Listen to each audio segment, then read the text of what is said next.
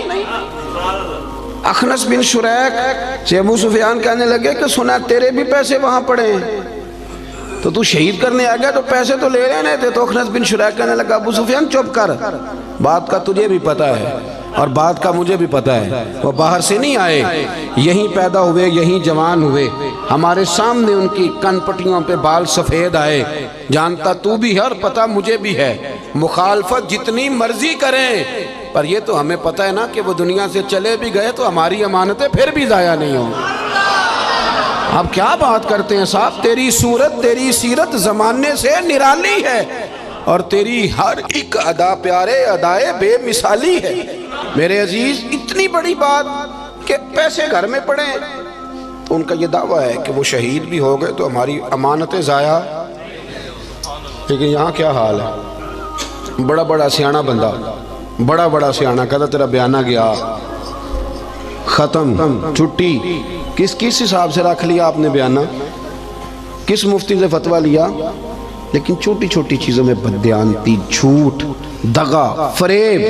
اور آپ یقین کریں کوئی فائدہ نہیں ہوتا، لوگ پھر بھی جھوٹ بولتے ہیں، مذاق میں جھوٹ بولتے ہیں، جھوٹی کہانیاں سناتے ہیں. چھوڑیں، مہینہ چل رہا ہے سیدنا ابو بکر صدیق کا.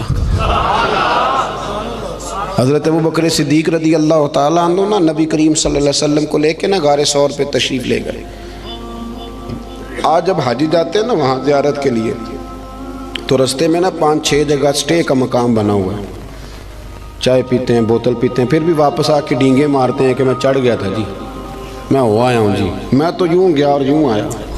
حالانکہ رستہ بنا ہوا ہے، رستے میں کئی جگہ پانی پیا ہے، پھر بھی بڑی بڑھ کے. جب حضرت صدیق اکبر لے کے گئے تھے تو رستہ بھی کوئی نہیں تھا، وقت تھا رات کا. وہ درویشوں نے کیا خوب بات کی.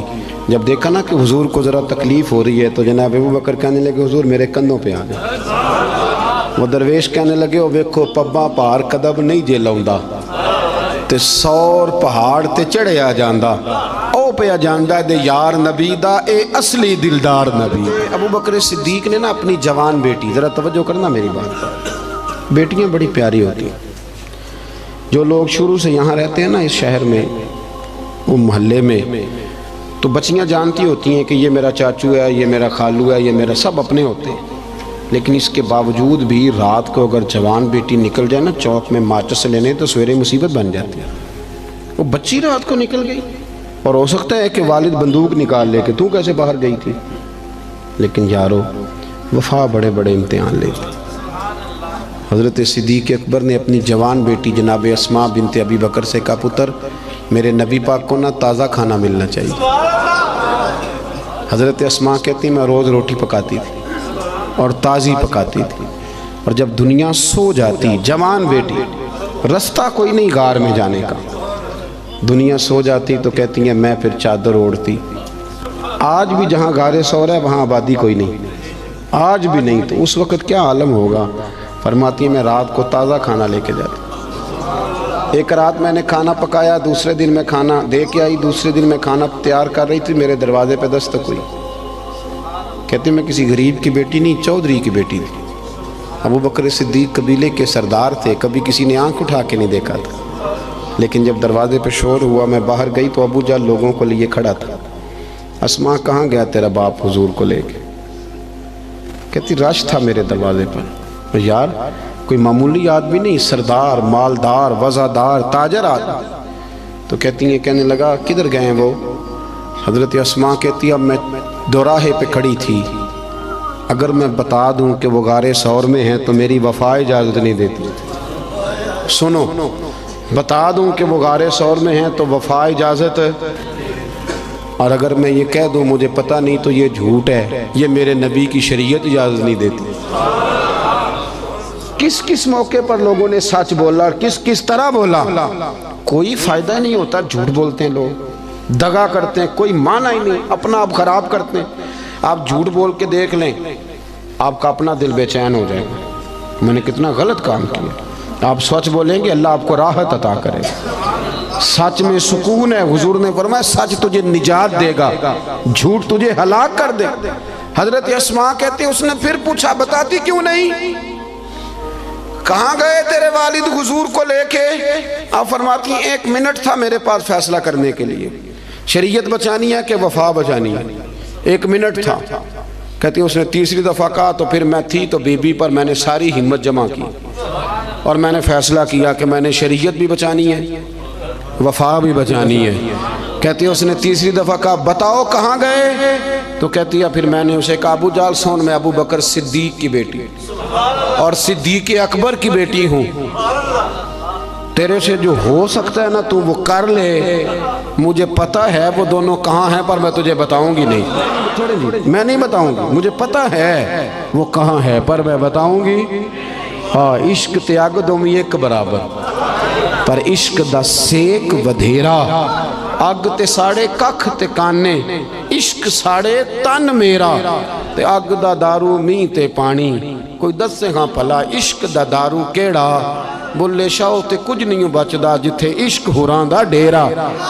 فرمایا دونوں چیزیں بچانی ہیں۔ میں نے فوراً کہا، میں نے کہا مجھے پتہ ہے پر میں بتاؤں گی۔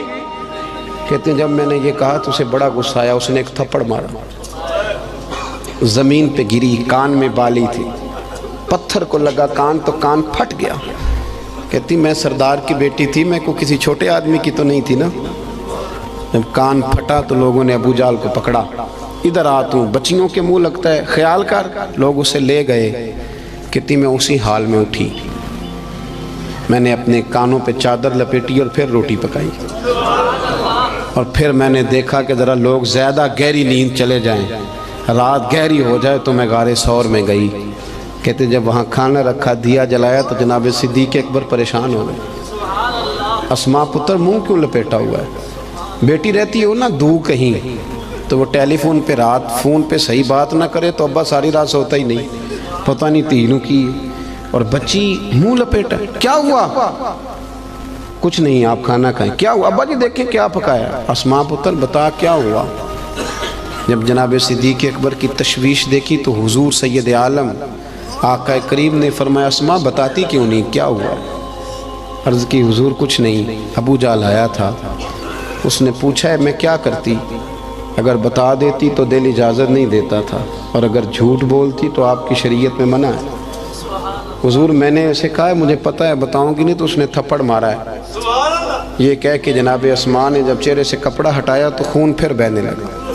حضرت صدیق اکبر نے آنسو سمیٹ کے دامن میں چھپائے تو میرے محبوب نے ہاتھ اٹھائے، کہا اے اللہ میں ابو بکر سے راضی ہوں، تو بھی میرے صدیق سے راضی ہو جاؤ۔ میرے عزیزو، ہم تو نا بلا وجہ کا جھوٹ، بلا حضرت معروف کرخی رحمت اللہ تعالی علیہ، بغداد کے لوگ آپ کے پاس آئے، کہنے لگے حضور دعا کر دیں، بغداد میں بارش نہیں ہوتی۔ تو آپ فرمانے لگے یہ جو میرے سامنے کریانے والا ہے نا، یہ جو دال بیچتا ہے، شکر بیچتا ہے، گڑ بیچتا ہے، اس سے دعا کراؤ بارش ہو جائے گی۔ لوگ کہنے لگے حضرت صاحب وہ تو ہمارے ساتھ ہی نماز پڑھتا ہے، سارا کچھ ہے، ہم جانتے ہیں۔ فرمایا اس سے دعا کراؤ بارش ہو جائے گی۔ لوگ کہتے ہیں جا کے اسے کہا میاں دعا کر دو، کہنے لگا حضرت صاحب سے کراؤ، تو کہنے لگی انہوں نے ہی تو بھیجا ہے۔ اچھا انہوں نے بھیجا ہے؟ ہاتھ اٹھا دیے، یا اللہ تیرے بندے کہتے ہیں تیرے بندے نے بھیجا ہے، مہربانی کار بندوں پہ رحم فرما۔ ابھی دعا پوری بھی نہیں ہوئی کہ رب کریم نے بارش عطا کر دی۔ لوگ چلے گئے، کچھ جو اہل دل تھے وہ دوڑے ہوئے حضرت معروف کرخی کے پاس آئے، عرض کی حضور یہ کوئی علیحدہ نمازیں پڑھتا ہے، واپس آ کے الگ نمازیں پڑھتا ہے؟ تو آپ فرمانے لگے نہیں، اتنی پڑھتا ہے جتنی تم پڑھتے ہو، سنت شریعت کا پابند ہے، داڑھی رکھی ہوئی ہے، 5 وقت مسجد آتے ہو، تو حضور پھر اتنی قبولیت؟ آپ فرمانے لگے 35 سال ہو گئے میرے سامنے دکان کرتا ہے، یہ سودا پورا تولتا ہے اور گاہکوں کے ساتھ سچ بولتا ہے۔ تو جو بندہ 35 سال سے سچ بولے، اللہ کی نافرمانی نہ کرے، وہ بھی جب ہاتھ اٹھائے تو عرش کا مالک فوراً دعائیں قبول فرمائے۔ ایک تیسری بات یہ سنیں کہ حضور کا اخلاق یہ ہے کہ زندگی کا کوئی لمحہ ضائع نہیں کرنا، بے مقصد وقت نہ گزارے کبھی بھی۔ سرکار نے نا لوگوں کو ایک مقصد دیا، اس مقصد پہ چل نکلے۔ حضرت بلال کا بھی مقصد تھا، حضرت عمر فاروق کا بھی ایک، حضرت خالد بن ولید کا بھی ایک۔ میری بات کی سمجھ آ رہی ہے؟ کوئی زندگی میں نا کوئی مقصد بنائے، اور اگر اللہ دے توفیق تو پھر میرے نبی کریم کے دین کی خدمت کو بھی مقصد بنائے۔ پتہ میں آپ کو عرض کروں، کسی بندے کو لو لگ جائے نا کہ میری 4 بہنیں جوان ہیں، میرا ابا بوڑھا ہو گیا ہے، تو 4 بہنیں اس سے چھوٹی ہوں تو پردیس چلا جاتا ہے اور کہتا ہے پہلے ان 4 کی شادی کروں گا پھر اپنی کروں گا۔ کرتے ہیں کہ نہیں ایسے لوگ؟ کرتے ہیں نا، لو لگ گئی ہے نا کہ میں نے اپنے گھر کو چلانا ہے۔ کسی کو گھر چلانے کی لو لگ گئی، کسی کو مکان بنانے کی، کسی کو بہنیں بیانے کی، کسی کو ماں باپ کو حج کرانے کی۔ کچھ ایسا بھی ہونا چاہیے کہ دین آگے پھیلانے کی بھی لو لگ جائے۔ ہم نے نا بحث سمجھ لیا ہے کہ دین بس بحث کرنے آیا ہے، 1 ربیع الاول سے 12 ربیع الاول تک بحث کرو کہ میلاد منانا چاہیے کہ نہیں، اور ٹکا کے کرو۔ اور جن کی 7 نسلیں میلاد مناتی آ رہی ہیں اور سارے منا، وہ بھی پوچھتے ہیں ہر سال ہی کہ جائز ہے کہ ناجائز ہے۔ میں کہتا ہوں اب بس کریں، اب کتنا کو پوچھنا ہے، اب عمل کا رستہ اختیار کریں۔ اب اور میں نے اس دفعہ دوستوں سے کہا تھا کہ میرا دل کرتا ہے اب یہ نہ پوچھو میلاد منانا چاہیے کہ نہیں، اب میرا یہ دل کرتا ہے کہ ہم سے یہ پوچھیں کہ میلاد کی جھنڈیاں وضو کر کے لگانی چاہیے کہ بغیر وضو کے بھی لگ جاتی ہیں۔ اب ساری زندگی یہیں اڑے رہنا ہے، آگے بھی تو بڑھو نا تھوڑا سا۔ دین کے لیے نا جد و جہد نہیں، شوق نہیں، بلکہ بہانے بازی ہے، فلانا لڑتا ہے، فلانا ایسے کرتا ہے، فلانا۔ چھوڑیں، آپ نے عمل کب کیا ہے؟ دین کو تھوڑا سا مقصود بنائیں، کوئی ایک لائق سا بچہ نکال کے نا اسے دین کا عالم بنائیں، کچھ تھوڑا سا نا دینی چیزوں کو پڑھیں، کچھ لوگوں کو پڑھنے کی رغبت دیں۔ ہمارے ہاں نا وہ کسی ایک مدرسے کا کوئی استاد، اس کی فوٹو چھپ جائے نا اس نے بڑا مارا ہے اور بچے کے کمر پہ نشان پڑ گئے تو فوٹو اچھی چلتی ہے سوشل میڈیا پہ 4 دن۔ مجھے بھی ایک نے لا کے دکھائی، کہنے لگے مولوی صاحب مار مار کے ویکھو کی حال کیتا ہے۔ میں نے اسے کہا کہ کتنے مدرسے ہیں پاکستان میں؟ مدرسوں کی تعداد ہزاروں میں ہے، تو یہ ایک بندہ آپ کو ایسا نکلا ہے تو آپ نے ادھم مچا دیا ہے۔ اس نے غلط کیا، اسے ایسا نہیں کرنا چاہیے تھا۔ پر آپ میرے ساتھ چلے، میں بتاتا ہوں یونیورسٹیوں میں کیا کیا خرابیاں ہیں، کالجوں میں کیا خرابیاں ہیں۔ آپ حیران ہوں گے کہ نشہ سب سے زیادہ یونیورسٹیوں اور کالجوں میں بکتا ہے۔ آپ نے کبھی دیکھا ہے کوئی مولوی ہائی لائٹ کرتا ہو کہ یونیورسٹیوں میں یہ کچھ ہو رہا ہے؟ کبھی دیکھا آپ نے؟ نہیں کرتے، اس لیے کہ ہم سمجھتے ہیں وطن ہمارا اپنا ہے اور یونیورسٹیاں ہماری اپنی ہیں، پڑھنے والے بچے ہمارے۔ ہم مدارس کے بچوں کو اپنا کیوں نہیں سمجھتے؟ مسجد کو اپنا کیوں نہیں سمجھتے؟ یہ بھی ایک ادارہ ہے، یہ بڑا کچھ ہمیں دیتا ہے، بڑا کچھ۔ لوگ کہتے ہیں مولوی کچھ نہیں کر رہے، تو میں کہتا ہوں کبھی ایسا ہوا ہے کہ تراویحاں کسی مسجد میں رہ گئی ہوں کہ حافظ نہیں ملا؟ بتائیں کبھی ہوا ہے؟ اس مسجد میں آج جمعہ نہیں ہوا جی، مولوی کوئی نہیں ملا۔ تو مدارس کچھ کر رہے ہیں تو اتنا بڑا انقلاب آیا ہوا ہے۔ ہر شعبے کے لیے آپ کو بندہ ملتا ہے۔ اپنا دین کو مقصد بنائیں، اور کچھ نہ کر سکے تو کم از کم دینی لوگوں کی حوصلہ شکنی نہ کریں۔ ایسے کہ بندہ پگڑی باندھ کے آ جائے تو اسے کہہ دے کہ تو اچھا لگ رہا ہے، ویسے ایک میرا دل کر رہا ہے بات کر دوں، وہ بھی میں کر ہی دیتا ہوں۔ آپ نا بیوٹی پارلر سے تیار ہو کے ہیں تو لوگ کہیں گے سونے لگ رہے ہیں، یہی کہیں گے۔ لیکن اگر آپ امامہ باندھ کے، داڑھی رکھ کے، کنگھی کر کے، خوشبو لگا کے ہیں تو لوگ تعریف پھر بھی کریں گے، پر یہ نہیں کہیں گے سونے لگ رہے ہیں، کہیں گے کتنا نورانی چہرہ ہے۔ تو دین کے رنگ میں تو تعریف بھی بدل جاتی ہے اور مزہ دیتی ہے۔ تو اپنا مقصود بنائے۔ مجھے بتایا گیا یہاں مسجد اور بڑی جلدی مدرسے کا بھی آغاز ہونے لگا ہے۔ میں اس چیز کا قائل ہوں کہ مسجد اور مدرسہ جہاں بھی ہو وہ میرے نبی پاک کی پسند ہے۔ اپنی توجہات بڑھایا کریں۔ انسانوں میں غلطیاں ہوتی ہیں، مسجد و مدرسوں میں رہنے والے لوگ فرشتے نہیں ہوتے، انسان ہوتے ہیں۔ تو غلطیاں جہاں ہوتی ہیں ان کو صحیح کیا جاتا ہے، غلطیوں کی مخالفت شروع نہیں کی جاتی۔ اس مدرسے کو، اس مسجد کو آپ نے توجہ دینی ہے۔ توجہ۔ میرے پاس نا میرے کچھ مریدین جو لاہور سے تعلق رکھتے ہیں وہ سارے آئے ہوئے تھے، کچھ دن ہو گئے، وہ کافی سارے لوگ تھے، تو کچھ وظائف کی بات چیت چل رہی تھی، تو میں نے انہیں کہا بھی تمہارا ایک وظیفہ میں نے اور بڑھا دیا۔ وہ پیر صاحب وہ کیا؟ میں نے کہا آپ جس محلے سے آئے ہیں نا، آپ نے ہر جمعے اپنے محلے کی مسجد کی صفائی کرنی ہے، یہ ہمارا وظیفہ ہے، اس کو آپ نے پڑھنا ہے۔ اور مسجد کے انتظامی معاملات میں مداخلت نہیں کرنی، امام خطیب کمیٹی کیا کر رہی ہے اس سے سروکار نہیں، مسجد کی صفائی کریں۔ آپ کر کے دیکھیں، اللہ آپ کو سکون عطا کرے گا۔ بہت بڑے درویش گزرے، بابا فرید، جو بندہ کہتا تھا نا دل پریشان ہے اسے جھاڑو دیتے تھے، کہتے تھے جا مسجد میں جا کے جھاڑو دے، رب تجھے سکون عطا کرے گا۔ اور خود فرمایا کرتے تھے اٹھ فریدہ ستیا تے جھاڑو دے مسیت، اٹھ فریدہ ستیا تے جھاڑو دے، بولیے۔ چلے مذہبی لوگوں سے بھی بات کر ہی لیتے ہیں۔ وہ امام صاحب کہتے ہیں مسجد کمیٹی دی وہ صفائی کرے، میں تو امام ہوں نا، امام تو نہیں صفائی کرتا ہوتا۔ تو کمیٹی والے کہتے ہیں حضرت صاحب کرائی صفاؤ تسی کڑا آپ کرنی، بالا کو لے کرانی جی، وہ بھی بڑے پکے ہیں۔ تو میں کہتا ہوں کہ مسجد کمیٹی کی ہے کہ اللہ کی ہے؟ اس یہاں کون آتا ہے؟ اللہ کے پرونے آتے ہیں نا، اللہ کے مہمان آتے ہیں۔ میں الحمدللہ خوشی محسوس کرتا ہوں مسجد کو صاف کر کے، اس لیے کہ وہ رب کا گھر ہے۔ تو آپ مسجد میں رہتے ہیں، میں مسجد میں رہتا ہوں، اس کا کیا معنی ہوا کہ ہم اس میں بھی کہیں کہ ہماری حدق ہو رہی ہے، ہم کسی چودھری کا گھر صاف کر رہے ہیں، تو رب کریم کا گھر ہے۔ آپ کیوں ایسی کچی؟ اٹھ فریدہ ستیا جھاڑو دے مسیت، اور تو ستا رب جاگدا تیری ڈاڈے نال پرید۔ اٹھ فریدہ ستیا، داڑھی آ گیا پور، اگا نیڑے آ گیا پچھا رہ گیا دور۔ اٹھ فریدہ ستیا تے خلقت ویکھن جا، متے کوئی مل جائی بخشیا تے تم ہی بخشیا جا۔ ایک بات یہ عرض کی کہ خودداری پیدا کرے، اعلیٰ اخلاق ہے، اور دوسری گزارش یہ کی کہ سچ بولیں، دیانتداری کم، اور تیسرا اپنا کوئی مقصد بنائیں، ایک منٹ بھی زندگی کا ضائع نہ کریں۔ اور اگر دین مقصد بن گیا تو پھر تو دین بھی مل گیا، دنیا بھی مل گئی۔ جو میں کہہ سکا دعا کرتا ہوں اللہ اسے قبول فرما لے۔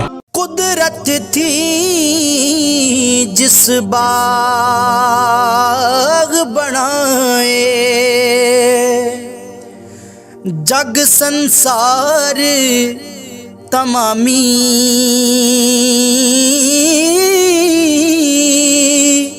رنگ برنگی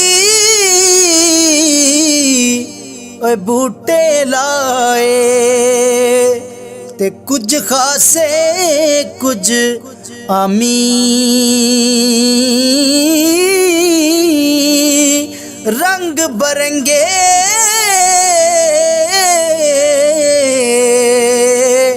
بوٹے لائے۔